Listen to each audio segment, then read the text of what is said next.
Hello friends, welcome to rice channel. இன்னைக்கு வீடியோவில் நம்ம என்ன பார்க்க போகிறோம்னா, மோதலும் கதலும் சீரியலோட இன்றைக்கி ப்ரோமோ தான் பார்க்க போகிறோம். நம்ம சேனலுக்கார புதுசாக வந்திருந்தீங்கன்னா மறக்காமல் சப்ஸ்கிரைப் பண்ணிக்கோங்க. இன்றைக்கி ப்ரோமோவில் என்ன காமிச்சிருக்காங்கன்னா, விக்ரம்க்கு ஒரு டாக்டர் ஃபோன் பண்ணி இது மாதிரி உங்கள் நம்பரை ஹஸ்பண்ட் சேவ் பண்ணி வச்சுருக்காங்க அப்படின்னு சொன்னோன்னே இந்த ப்ராசஸ் இதெல்லாம் நடந்துகிட்டு இருந்துச்சு.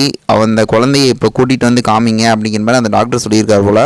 அதுக்கேற்ற மாதிரி வந்து அந்த குழந்தைய கூப்பிட்டு வந்து அந்த பொண்ணுக்கிட்ட லேடிக்கிட்ட காமிச்சோடனே அவங்க கொஞ்சம் நேரம் சென்டிமெண்ட்டாக அவங்கள பார்த்துட்டு என்ன நடந்துச்சு அப்படின்னா, எல்லாத்துக்குமே வந்து ஷாக்கிங்காக ஆகிற மாதிரி வந்து செமையாக ஒன்றா அவங்க பண்ணிட்டாங்க. ஏன்னா தன்வி பேரை சொல்லி அவங்க கூப்பிட்டுட்டாங்க. தன்வி பேர் எப்படி தெரிஞ்சிருக்குன்னா கண்டிப்பாக இவங்களுக்கும் அவங்களுக்கும் ஏதோ ஒரு சொந்தம் இருக்குது, அதாவது அம்மா பொண்ணு கண்டிப்பாக இருக்கும் அப்படின்னு சொல்லிட்டு எல்லாருக்கும் ஷாக்கிங். முக்கியமாக வந்து அந்த டாக்டர் வந்து கன்ஃபார்மே பண்ணிட்டாங்க, இதுக்கப்புறம் ஒன்றுமே பண்ண முடியாது அப்படிங்கிற மாதிரி. இதில் விக்ரம் ரொம்ப ஷாக் ஆகிட்டார். எப்படி தெரியும், எப்படி நடந்தது அப்படிங்கிற மாதிரி வெயிட் பண்ணி பார்ப்போம் இதுக்கப்புறம் என்ன நடக்கும் அப்படின்ட்டு. இதுபோல் வீடியோனா மறக்காமல் சப்ஸ்கிரைப் பண்ணுங்கள் ஃப்ரெண்ட்ஸ். நம்முடைய ஃப்ரெண்ட்ஸ் தான் லைக் பண்ணி கமெண்ட் பண்ணி ஷேர் பண்ணுங்கள். நிறைய பேர் சப்ஸ்கிரைப் பண்ணாமல் பார்த்துட்ருக்கீங்க, மறக்காமல் சப்ஸ்கிரைப் பண்ணி பெல் ஐக்கானை கிளிக் பண்ணி ஆல் நோட்டிஃபிகேஷன் வைங்க. வெயிட் பண்ணி பார்ப்போம். தேங்க்யூ.